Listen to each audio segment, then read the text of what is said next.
Hey everyone, welcome back to the Work Wherever podcast. My name's Sydney. And I'm Roy. And there's Roy, and today we're going to be talking about Oregon and ending their reimbursement for travel. Yeah, how about that?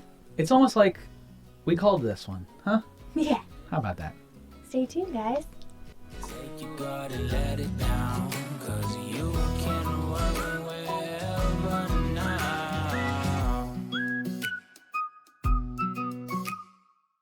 All right, guys, welcome into the Work Wherever podcast. I'm your host, Roy Edwards. I got Sydney here today. That's how you know it's going to be a good one. This is the podcast where we talk about AI, automation, the ability to work wherever so you can live every day like it is Saturday. And today we have, this is kind of like a victory lap podcast, I would say. So we have been talking about how, and I don't know the podcast number, it was probably in the early 30s or late 20s numbers, where we talked about how we thought that there was going to be political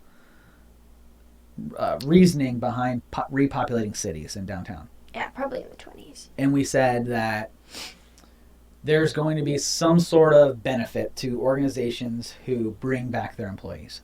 I likened it to HubZone. Mm-hmm. So for those of you who don't know what HubZone is when a certain percentage of your employees are in a specific area, you have the ability to get more contractual work set aside to you from the state, local, federal governments. This is not exactly what I thought was going to happen. This is not a benefit. This is more of a restriction, which we'll get into in a second. But this is our victory lap episode of a Hotspot with Sydney and Roy, which Hotspots are one of our 4 flavors. The other ones we have the Roy's Rants, which is just me putting my tinfoil hat on. Those are Sydney's favorite episodes. Then we have the homegrown episodes. That's me and Haley, where we're hanging out. We're talking about lifestyles around working wherever. A lot of homeschool, education, travel type conversations. I love those podcasts. Those are actually doing the best. And then we have the traditional formats, where we have a guest on, where we're interviewing somebody who's in the field.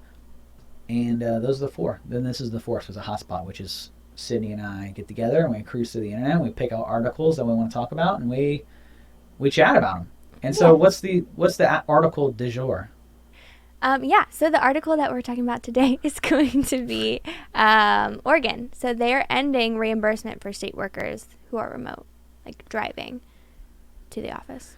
And so Oregon, why would a left-leaning city stop giving reimbursements to individuals who wanted to live their life, to not work in downtown? Is this Portland? Is that where this is? Probably. Does it say? The answer to Salem, that, actually. Salem. Same difference. Huh. Okay. So the answer to that is because of money. Yeah. Cities are let you in big decide. trouble right now. Oregon is not the only state that is having some major troubles. We had another podcast episode where we talked about state of New York, 14 billion. Is that what it was? Something like that. Somewhere 11, between 12 and 14. Something. I think we saw different statistics, right? Right. Between 12 and 14 billion dollars, the city was blaming remote work. Yeah. Whether or not it was actually remote work or not, we said that this was not the last time we were going to see this, that we were going to start to see states and cities blaming remote culture, remote work, as to why their cities are falling apart. And of course, it makes the most sense that Oregon would come out and say, well, we're blaming remote work. I fully anticipate San Francisco, LA, maybe Chicago, Sacramento. That one place in Georgia? Where? Atlanta. Atlanta could probably do it too. Definitely San Francisco, LA, probably Sacramento, Chicago. New York has already come out and said it. Portland will probably be next if it's not already named in this article. These cities that have been falling apart because of their policies and political nonsense, I guess, is I don't even know how to word that. Just complete political silliness. Crap that they've been spewing for however long has led them down a terrible economic path. Mm-hmm. And the fact when everything got shut down, you had this mass exodus from cities and states. You still do. And you still have it. Right, you still have it. And the mass exodus let people leave these cities that we're talking about to go elsewhere. That's why we had that influx of people in Texas and Florida. Oh, so yeah. Oh, you want to leave us? Well, Right. you can't because now you have to pay for it. Boom. That's exactly. You want to become a remote worker, and so now you can't, and you have to come back. Louisiana was trying to force people back. We interviewed multiple people who there were like policies in Louisiana that were forcing people back, and we interviewed one guy who had moved to Texas, and he was saying that he worked for a really big company too. I won't say the name of the company, but very big. If I said it, you all would know who they are. And they were trying to force him back to Louisiana, and he lived in Texas. He did live in Louisiana, and he moved back with his parents. Right. He was a younger guy. And he was like, I don't want to move back to Louisiana. I never really liked it there. I moved there for that job, and now I don't know what to do. And I was like, damn, dude, that sucks. We didn't hire him. But he was a great kid, really smart. I wish him the best. And but yeah, shout out.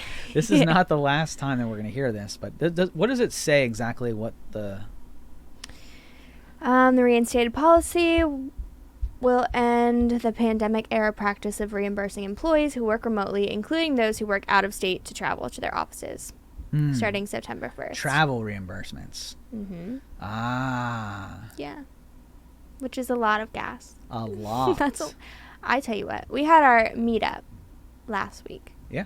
With everybody. So we finally met some of the people that we work with, like, in different states, which is great.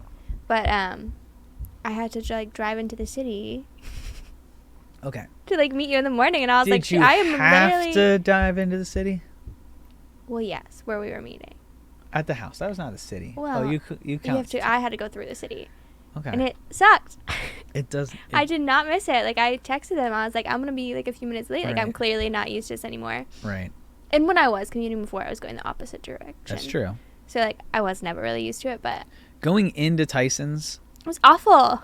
Is bad. It was so bad. Like, I think at night it took me, like, 22 minutes. Right. And getting there in the morning took me, like, 50. Right. Yeah.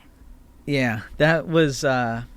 So what we did is imagine that every day for these people. Every day. And so then this commuting aspect also, and I would assume, also has to do with reimbursements for plane travel as well.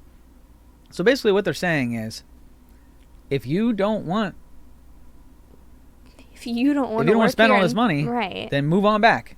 Yeah. Come on back to the city, move downtown, get these apartments, these small townhomes and apartments that you wanted before that were down the street from your work, and then you won't have to drive. I feel like it's really targeting these people who work out of state. It is super targeting the people who work out of state. It's a terrible idea. Because these people who are serving these companies that are headquartered in these states, like Oregon is where Microsoft is. See this quote here. We must ensure the state resources are used effectively to serve Oregonians. Yeah. And that our policies reflect the evolving needs of our workforce and the public. Right. It's like, we want to do what's best for Oregon. Which I totally get. You should want to do what's best for Oregon. The needs of your workforce, I feel like you're not taking into consideration. It is a terrible idea to say, hey, we're going to make people we're going to charge you more so that you move back to Oregon. Guess what? Nobody's moving back to Oregon because of this. In fact, these people will go look for other jobs in the states that they're in. Right. If these are the people that left anyways because they hated it so much, I guarantee you forcing them back to the office, or not forcing you back, but taking away this is not going to make them want to come back. It's a terrible idea. It's going to make them more mad. Right. All you're going to do is you're going to hurt the businesses who have made their home in Oregon, exactly, like Microsoft, and they're going to move their businesses out. And now that's going to hurt Oregon more than a couple commuters that are doing this, because those people are not moving back. They're not coming back. Sorry, Oregon. Just like San Francisco, LA, Sacramento, San Diego, those people aren't coming back. Y'all screwed up. Okay? And you're not fixing your policies. You're diving further into this nonsense. And they're leaving, and they're going to Texas, and they're going to Florida, and they're going to Arizona, and they're going to all these other states, and they're going to stay there. And if you try to force them, the companies are going to move. Why do you think all these companies are moving to Texas, like Austin and stuff like that? Like you saw Tesla up and leave. Silicon Valley is dying. It's not coming back the way that it was. So California, I'm sorry, can't force everybody back and expect that companies are going to be happy about it when you're putting these types of restrictions. You're going to have no companies and no employees. This is a stupid and no people, idea. No residents. Right. The smart way to go about this would be to provide benefits to them. To say, hey, if you move back, we will give you this credit. Not if you don't move back, we are taking it away. It is terrible. But we called it. We said that there would be some political motives behind trying to get people back because of the economic landscape and how big cities were starting to lose power. It's only going to get worse through next year, too. Because next year is 2024. Election year. It's going to be awful. It's going to be terrible. This is just the beginning. Yeah. And really, we're going to start to see this throughout the summer and into election periods this fall, which I don't know what states are electing this year, if any of them. Because, you know, they have state and local elections just about every year. So I don't know what states are up this year. It might be Virginia. Virginia might be one of them. But either way, we're going to see elections into this fall that something is going to happen. And then you're right with the big elections. We had our election last year. In 24. What'd you say? I feel like we did ours last year. Virginia was last year? So we had, Northam.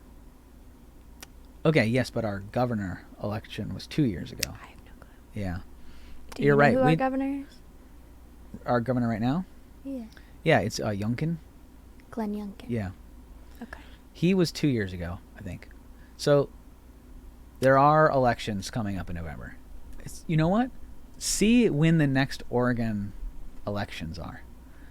Because that'll be interesting to see if some of these policies are going to play into this November.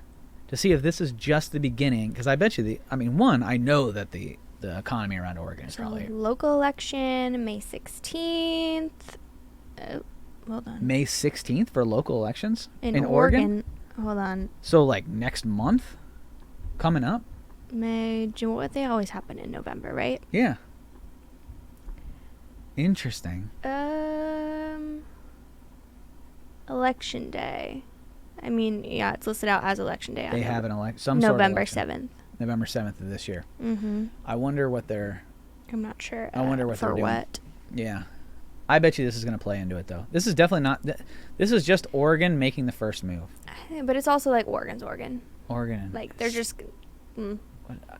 Like, I think it's like a lost cause. It's so beautiful out there. It's so beautiful in California. It's so beautiful in Oregon. They have it so good. It's silly. In terms of... It is. They have it so good in terms of their weather and their views of the ocean and their surroundings and nature that they make up reasons to just shoot themselves in the foot. I'm convinced of it. My brother lives in LA. Oh, God bless him. Yeah. I would hate We are it. so opposite. I would hate to live out there. I didn't like visit. I mean, it's fun to visit, but I could never. Every time I go to California, I'm like, why the hell would anybody live out here? Put me on a farm. It is on a beach. A terrible place to live. On the East Coast. Terrible. Terrible place. And I'm in the tech field.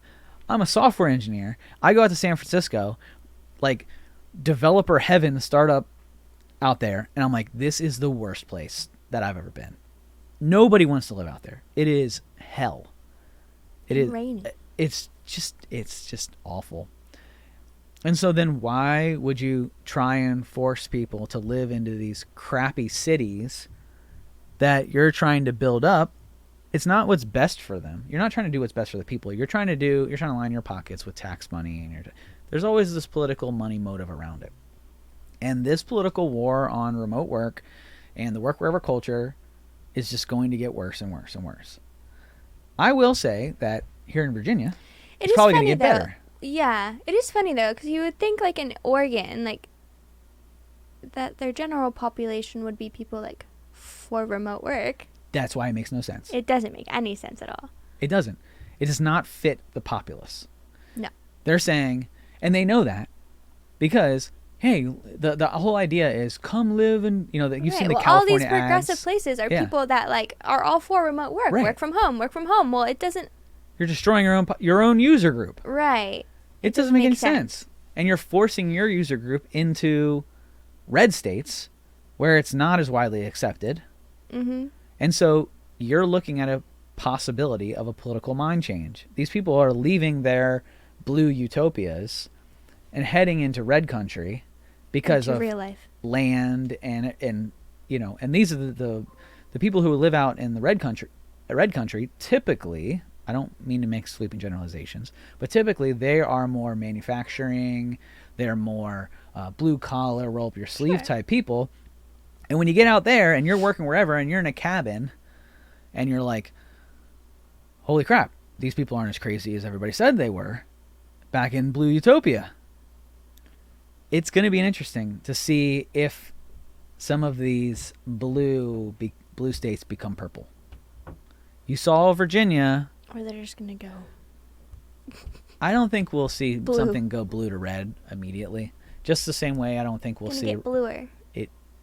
Well, if they leave, it could get bluer. If everybody if it's just a goner and just a skeleton town, I think that we'll start to see purple. I think more and more states are going to start to go purple because if you look at the left, they're doing crazy things that make no sense and they're alienating their populace. If you look at the red, they already alienated their populace. They are already kind of going crazy, the last couple people. So and by people I mean Donald Trump. So you have to be very, very careful because both the blue and the red have played into the polar. They've played into the extreme groups. And there's only way back to the middle. So I think we're going to start to see more and more purple. But when it comes to these types of policies, I think that you're going to start to see more blue states do stuff like this to try to rebuild their cities. And I think it's going to get worse before it gets better. In red states like ours, ours is a red state right now. Well, technically, is that possible? Right. It's pretty bad. It's so bad. Technically, right now, Virginia is a purple state. We're red, but we're a purple state traditionally. I think we're going to start to see it more red to be business friendly. Red state, except where we live. That's true. I think it is going to be a business. You're going to start to see business friendly more so than like red versus blue. Mm-hmm. It'll be like, are you business friendly or not? Right. And the businesses are going to go to business friendly, and the people are going to go to people friendly. Where are your taxes for businesses and people? That's what we're going to start to see a trend of. And these restrictions that Oregon's places, this is not good for Oregon. Oregon is in trouble. And it'll be interesting to see if California and New York do something similar. So, cool. We were right. Let us know what you think, guys. Are we off base here? Are we... I don't think so. Do you agree? Hit us in the comments below. Go like and subscribe on YouTube. Thank you to everybody who's listening on all of our audio platforms. We do have a video platform on YouTube. Go check us out there. Go work wherever. You'll catch this podcast and all podcast episodes. We got our t-shirts, swag. Maybe we'll put that up there. Sydney's rocking our t-shirt today. Maybe we'll get one of those and we'll get them up for sale up there. Maybe we got some coffee mugs and stuff like that. Maybe little hats, beach towels or something. Get ready for the summer. You know what? That's a great idea. I do love my beach towels. Well, let's do it. They're very There it is. We're going to have swag up there. Go workwherever.com. Take your cloud quiz. Buy some swag while you're there. Yeah. You got anything before we head out of here? No, that's Thanks for hanging out, guys. See ya. See ya.